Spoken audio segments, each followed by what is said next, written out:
रोज़मर्रा की दिनचर्या में दिल का बड़ा महत्व है, क्योंकि आपका दिल जब सही होता है तो पूरा शरीर स्वस्थ होता है और मस्तिष्क अच्छी तरह से काम करता है। लेकिन कुछ दिनों से हम देख रहे हैं कि अचानक कोई नाचते नाचते गिर पड़ता है और उसकी मौत हो जाती है।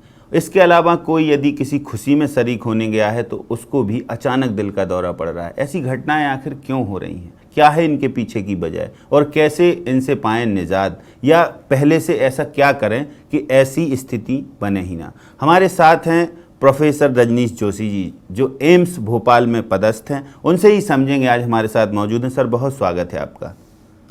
नमस्कार सर, सबसे पहले तो आपसे यही जानना चाहेंगे कि आप भी अभी देख रहे हैं कि अचानक सडन डेथ के मामले ऐसे आ रहे हैं और उसमें यूथ की ज़्यादा भागीदारी है। पहले तो ये माना जाता था कि चलिए कोई बुजुर्ग हो गया, एक या उम्र का लेवल है उसके पार कोई जाए तब हार्ट की बीमारी होती है, लेकिन अब हम देख रहे हैं कि कोई नाचते नाचते ही गिर पड़ रहा है और उसकी with in minute he death हो जाती है, या कोई बारात में जा रहा है या फिर कोई रास्ते में जा रहा है। तो ऐसे मामले क्यों हो रहे हैं सर? ये बहुत ही ज़रूरी चर्चा है जिस विषय पर हम बात कर रहे हैं। मेडिकल भाषा में इसको सडन अनएक्सपेक्टेड कार्डियोवैस्कुलर डेथ के नाम से अंग्रेज़ी भाषा में जानते हैं। सडन मतलब आकस्मिक, अचानक से हो जाना, और ऐसी मृत्यु जिसकी हम अपेक्षा नहीं कर रहे हैं। और कई बार इससे पहले भी कई सालों से और कई वर्षों से इस बात पे चर्चा कई देशों में होती रही कि ऐसी आकस्मिक मृत्यु के क्या क्या कारण हो सकते हैं। तो अभी मीडिया में अगर कुछ प्रसिद्ध पर्सनैलिटीज़ हैं उनका अधिक चर्चा में आना स्वाभाविक है, लेकिन ये सडन अनएक्सपेक्टेड कार्डियोवैस्कुलर डेथ कोई नई चीज़ नहीं है। ये कई सालों से इस तरह की घटनाएं होती रही हैं। अब बची बात ये कि कब हम कहते हैं कि ये सडन अनएक्सपेक्टेड कार्डियोवैस्कुलर डेथ है। तो व्यक्ति को पहले से अगर कोई भी बीमारी नहीं है और वो व्यक्ति अपना जीवन सामान्य रूप से जो है व्यतीत कर रहा है, पर उसके बावजूद अचानक से बिना कोई और वार्निंग दिए या बिना कोई और चेतावनी दिए अगर मृत्यु हो जाती है तो उसको हम सडन अनएक्सपेक्टेड कार्डियोवैस्कुलर डेथ कहते हैं। जब ये यंगर एज ग्रुप में, और यंग की परिभाषा है प्रायः 45 वर्ष से कम की उम्र में हो जाए, तो ये यंग व्यक्ति के अंदर और मतलब युवा व्यक्ति के अंदर की सडन अनएक्सपेक्टेड डेथ है। जब इससे अधिक उम्र में हो जाए तो उसको यंग की श्रेणी में नहीं गिना जाता है, क्योंकि मिडिल एजेड और एल्डरली में ऐसी घटनाएं कई बार सामान्य रूप से होती हैं और कई बार जो है ये हमको मिलती हैं। अब यंग व्यक्तियों के अंदर इसके क्या क्या कारण हो सकते हैं, ये जानना और ये समझना आवश्यक है।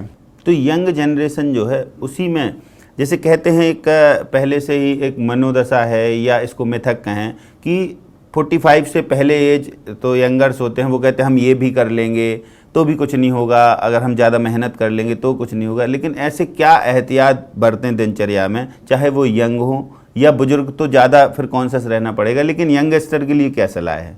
बिल्कुल। तो एहतियात से पहले एक थोड़ी सी चर्चा कर लें कि वे कौन से यंग व्यक्ति हैं जिनके अंदर ऐसी सडन अनएक्सपेक्टेड डेथ की चांसेस बढ़ जाते हैं। इसमें जो सबसे महत्वपूर्ण है वो है फैमिली हिस्ट्री। अगर किसी के भी परिवार में किसी भी व्यक्ति की सडन डेथ हुई है बिना किसी और प्रायः बीमारी के, तो उस परिवार के अंदर इसका होने की आशंका जो है वो अधिक हो जाती है। तो सबसे इम्पॉर्टेंट है फैमिली हिस्ट्री। फैमिली हिस्ट्री के यंग व्यक्ति के अंदर इस तरह की मृत्यु होना।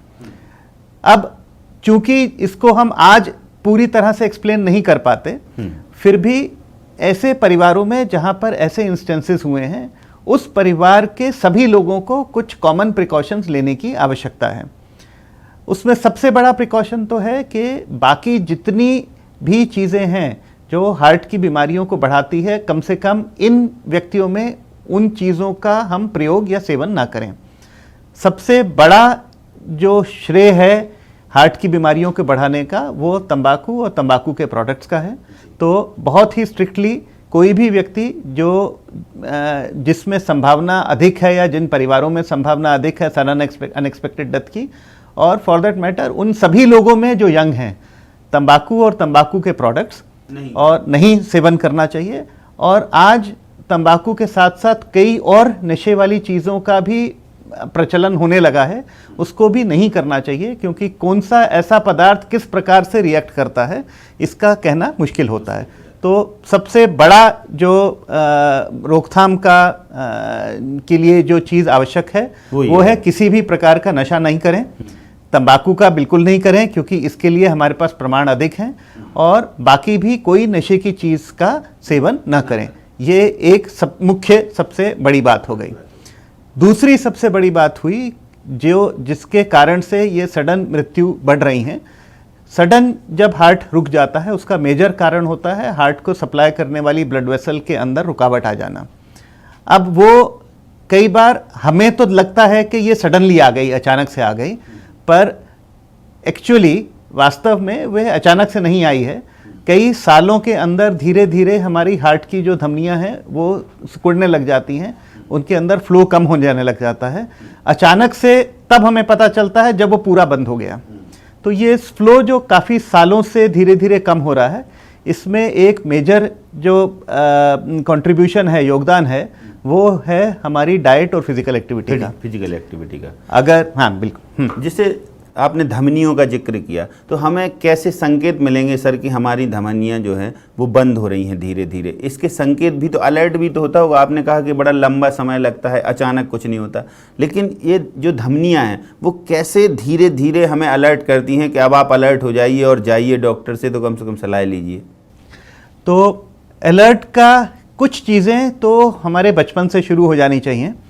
पहली चीज़ है कि गतिशीलता बचपन से बढ़े, खेल कूद को हम बंद नहीं करें, और हमारा वज़न बढ़ना शुरू ना हो। आजकल ये पाया गया है कि जब तक 16-17 वर्ष की उम्र आती है या 18 वर्ष की उम्र आती है, जिसको 18 के बाद हम वयस्क मानते हैं, पर 16-17 की उम्र से ही वज़न बढ़ना शुरू हो गया। अगर हमारे शरीर के अंदर दिखने वाली चर्बी अधिक हो रही है, तो मान के चलें कि हमारी धमनियों के अंदर भी चर्बी का जमा होना शुरू हो गया है। इसको हम एक बड़े ही सिंपल तरीके से इसको मापते हैं, वो है कि हमारा पेट की परिधि कितनी है, और अगर ये पुरुषों में 80 सेंटीमीटर से अधिक हो गई है और महिलाओं में अगर ये 90 सेंटीमीटर से अधिक हो गई है, तो इसका मतलब है कि ये डेंजर जोन में है। हाँ, ये फैट हमारे पेट में ही नहीं, हमारी ब्लड वेसल में भी कहीं ना कहीं धीरे धीरे से बढ़ना शुरू हो गया है। तो ये एक चिन्ह है जिसको हम जल्दी पहचान सकते हैं, और इसको कम करने का एक बड़ा तरीका है गतिशीलता बढ़ाना, फिजिकली एक्टिव रहना, और हमारा जो बॉडी का संतुलन है उसको मेंटेन रखना। आहार के बारे में यदि हम बात करें सर, तो कौन से ऐसे आहार हैं जो आप लोग सजेस्ट करते हैं कि ये ज़्यादा सेवन करें बजाय फैट या कोलेस्ट्रॉल बढ़ाने वाले आहार के, तो जिससे आपका कम से कम दिल तो मजबूत रहेगा, और जब दिल मजबूत रहेगा तो शरीर तो स्वस्थ रहेगा ही सर? तो आहार में कोई चीज़ें हैं जो आजकल एक जिसको कहें एक महंगा फैट बन गए हैं, जिसको हम हेल्दी डाइट की बात करते हैं, पर अगर वास्तविकता में देखें तो ये महंगा नहीं है। इनफैक्ट जब यंगर एज है, 15, 16, 20, 22 साल तक का जो एज ग्रुप है, इसमें हमको विशेष ध्यान रखना है कि जंक फूड नहीं हो, अधिक तली हुई चीज़ें कम हो, फल और सब्जियों का सेवन अधिक हो।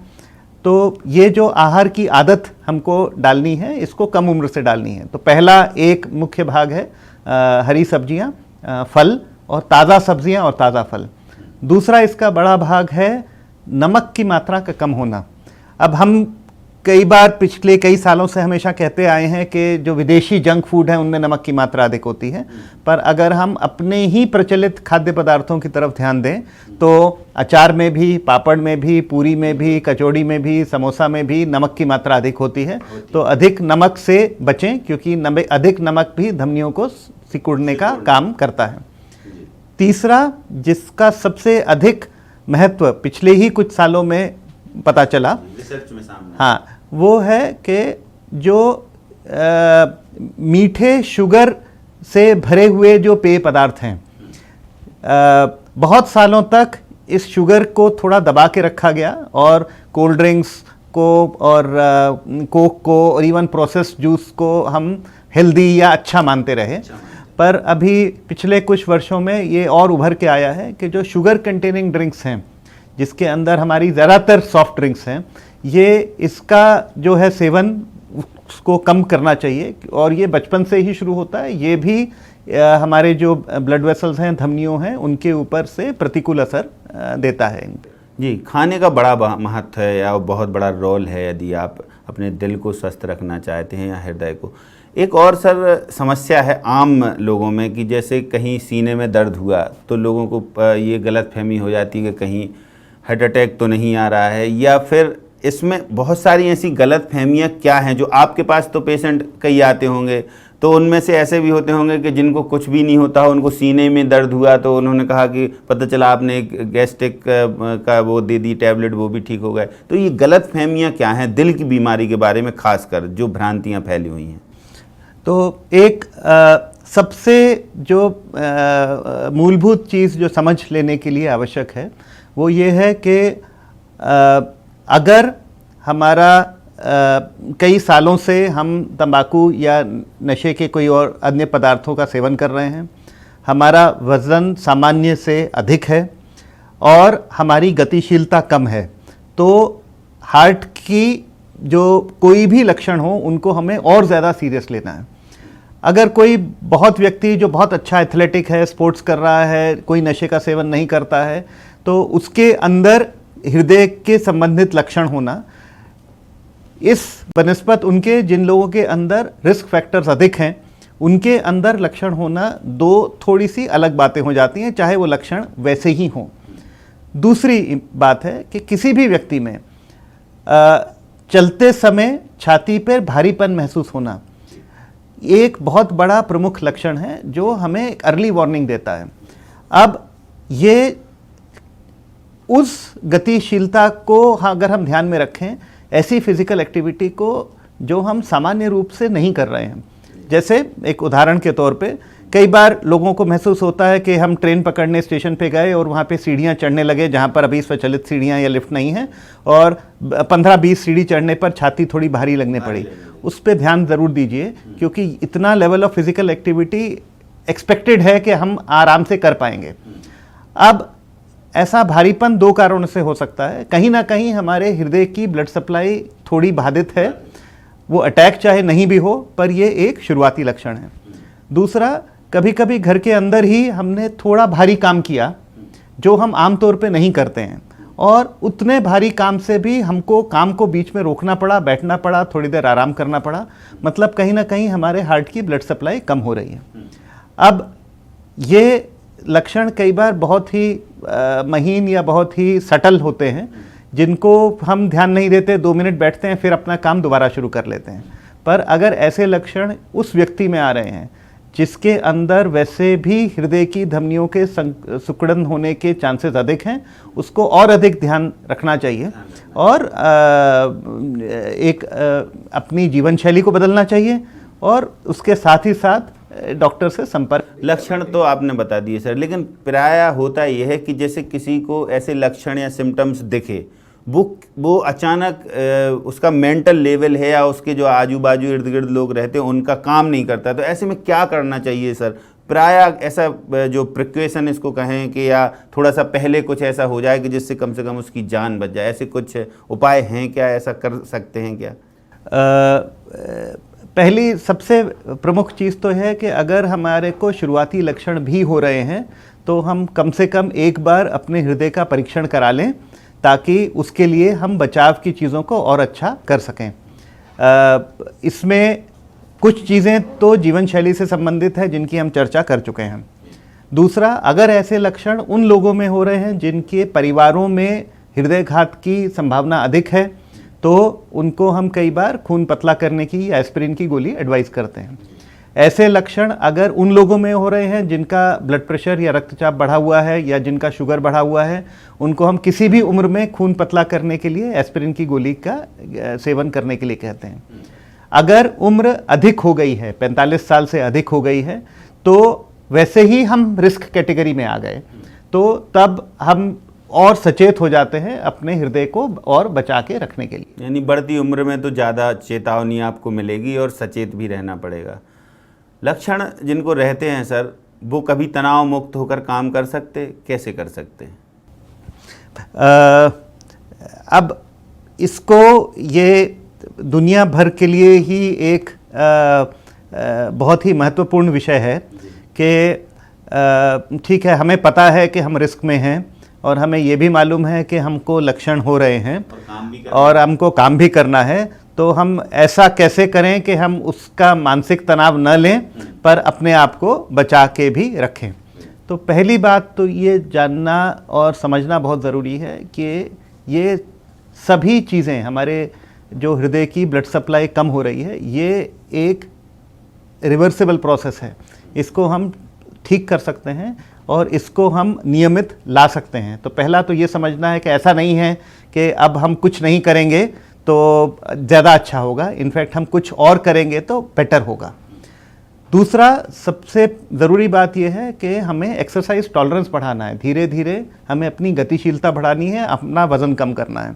गतिशीलता बढ़ाने में ऐसा न करें कि अचानक से हम बहुत स्ट्रेनुअस एक्सरसाइज करने लगें, अचानक से हम 3 घंटा 4 घंटा जिम जाने लगें, बट धीरे धीरे ग्रेडेड फैशन में अपनी फिजिकल एक्टिविटी बढ़ाएं, वो ज़्यादा आवश्यक है।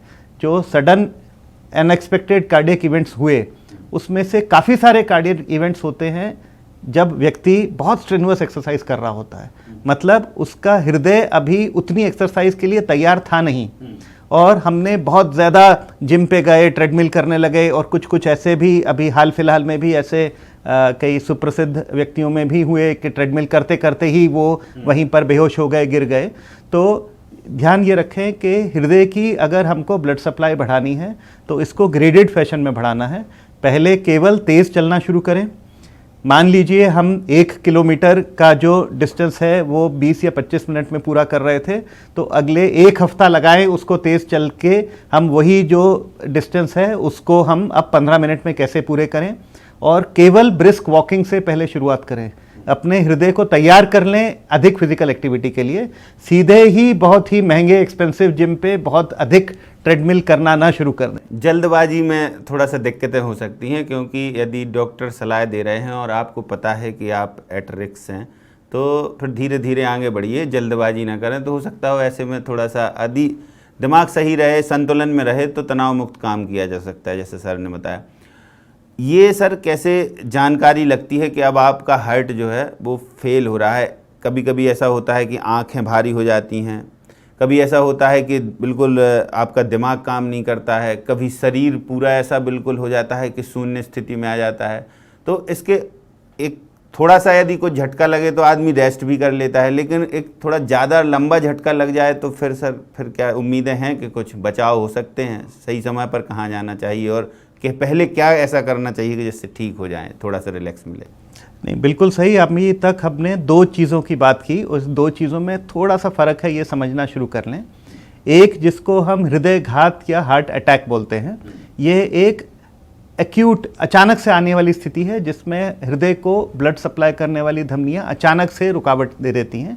हृदय घात या हार्ट अटैक छाती में दर्द से प्रेजेंट करता है, शुरू करता है, और कभी कभी अचानक से तेज़ सांस चलने लगती है।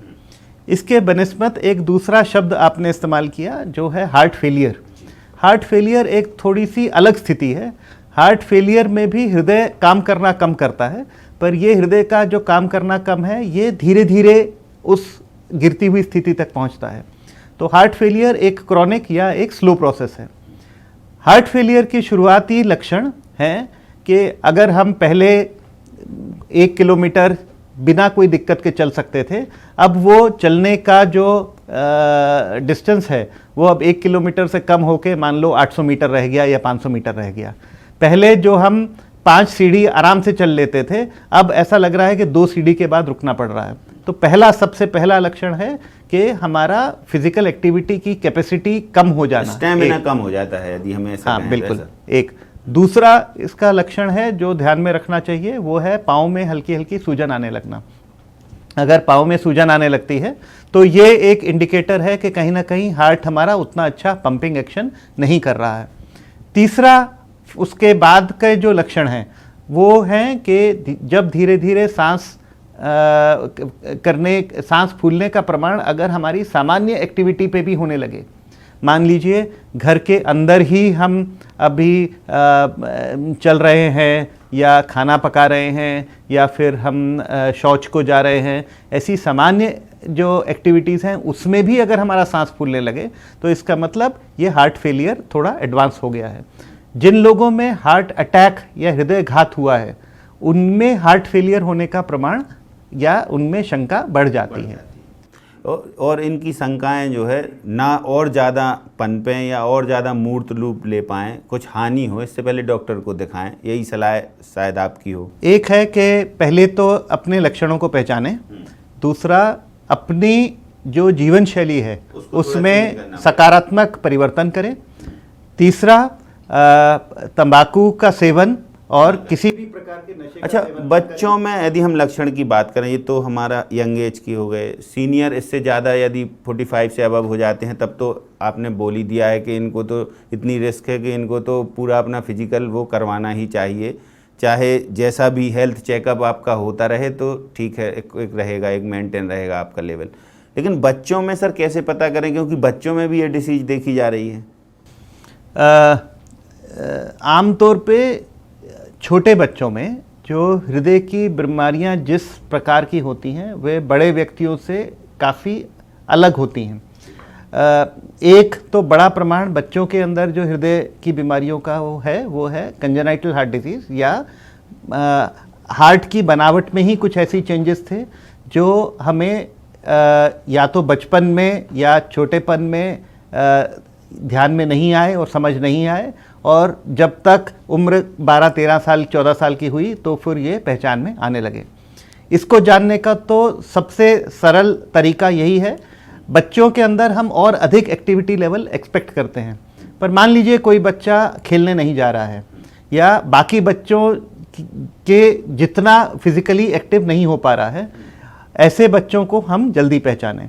सरकार के माध्यम से अलग अलग समय पर स्कूल हेल्थ सर्वे किए जाते हैं जिनके अंदर ऐसे बच्चे जिनका फिजिकल एक्टिविटी उतनी अच्छी वो नहीं कर पा रहे हैं या फिर जिनकी ऊंचाई या ग्रोथ उतनी नहीं बढ़ पा रही है, उनके परीक्षण करवाए जाते हैं, एक बेसिक चेकअप किया जाता है ताकि इस प्रकार की जो हार्ट की कंडीशन है, जो कंजेनाइटल हैं, वो पकड़ में आ सकें। तो इसके लिए स्क्रीनिंग ही सबसे अच्छा माध्यम है, और पहचानना कि कौन ऐसे बच्चे हैं जो उतने एक्टिव नहीं हैं तो उस कम एक्टिविटी का कारण देखें, फिजिकल कम एक्टिविटी का कारण जानने की कोशिश करें और डॉक्टर से सलाह लें।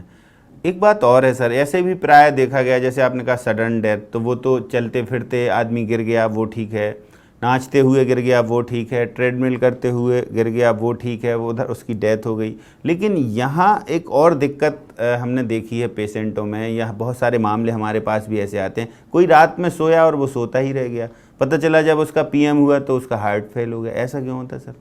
तो अभी तक हमने दो चीज़ों की प्रमुखता बात की, जो एक बड़ा भाग है वो, एक तो हमने बात की थी हार्ट की ब्लड सप्लाई की, और दूसरी हमने बात की थी हार्ट फेलियर की, जो धीरे धीरे हार्ट की मांसपेशियां कमज़ोर हो जाती हैं। तीसरा एक और भाग है जो हमारे हार्ट को जीवन में जन्म से लेकर मृत्यु तक उसको काम करने में मदद करता है। तो पहला, हृदय एक ऐसा अंग है जो हमेशा चलता है, और अगर वो नहीं चल रहा है तो व्यक्ति जीवित नहीं है। उसको चलाने में मदद करती हैं हृदय के अंदर की तरंगें। एक इलेक्ट्रिक सिग्नलिंग सिस्टम होता है जो हृदय को समुचित काम करने में मदद करता है।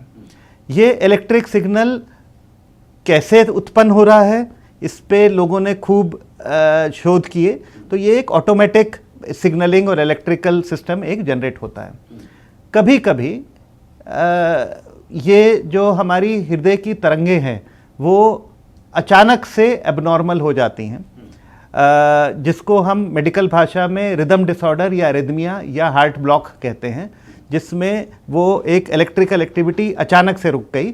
नींद में भी रुक सकती है, ज़रूरी नहीं है कि जब हम काम कर रहे हैं या दौड़ भाग कर रहे हैं तभी वो रुकेगी।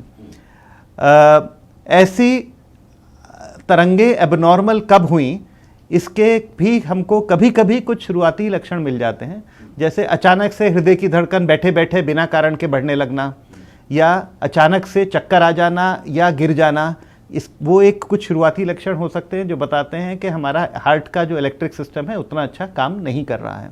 तो सोते सोते सर बिल्कुल सोते ही रह जाते हैं व्यक्ति? जब यही चीज़ एक अधिक उम्र में होती है, 85 साल 90 साल की उम्र में होती है, तो कल्चरली इसको हम कहते हैं कि ये एक शांत मृत्यु है, कि व्यक्ति अचानक से नींद में जब सुबह उठा तो वो व्यक्ति जीवित नहीं था।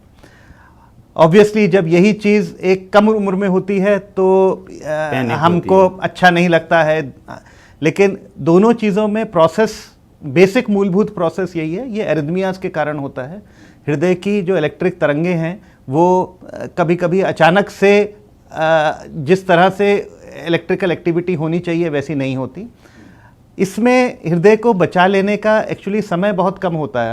हम आमतौर पे कहते हैं जब एरिथमियाज होते हैं या हृदय की इलेक्ट्रिकल सिग्नलिंग जो है वो गड़बड़ होती है, तो हम कहते हैं कि 20 से 30 मिनट के ही समय में अगर आपने हार्ट को बचा लिया तो वो बचा सकते हैं। अगर हार्ट की एबनॉर्मल तरंगों की जो ड्यूरेशन है वो बहुत बढ़ गई तो उसको बचा लेना बहुत मुश्किल होता है। तब तो बहुत मुश्किल है सर, क्योंकि रूरल जो बेल्ट है उसमें तो बहुत जल्दी मेडिकल फैसिलिटी मिलना या एक्सपर्ट मिलना या विशेषज्ञ मिलना तो बहुत दिक्कत वाला काम है। ऐसे में क्या करें फिर सर, लोग क्या करें यदि उनको लगता है कि इस स्थिति में से? उसमें कुछ जो लक्षण हैं जैसे चक्कर आ जाना या अचानक खड़े खड़े बेहोश होकर नीचे गिर जाना, अगर इस तरह के कोई हमको वार्निंग साइंस मिल जाते हैं पहले तो उनको लाइटली ना लें और उसमें देख लें कि कहीं हार्ट की जो इलेक्ट्रिकल एक्टिविटी है उसमें कोई एबनॉर्मेलिटीज़ तो नहीं है। ठीक बात है।